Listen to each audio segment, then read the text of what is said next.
ఇది జీలకర్ర బెల్లం. ఇవి రెండు వేరు చేయలేనంతగా కలిసిపోతాయి. పెళ్లి తర్వాత భార్యాభర్తలు కూడా జీవితాంతం అలా కలిసి ఉండాలని ఇవి తలపై పెట్టిస్తుంది.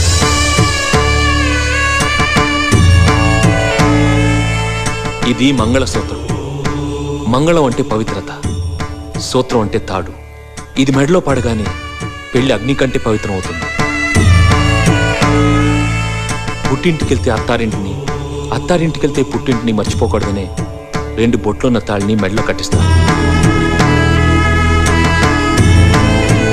తలంబ్రాలంటే తలపై నుండి రాలిపడేవి.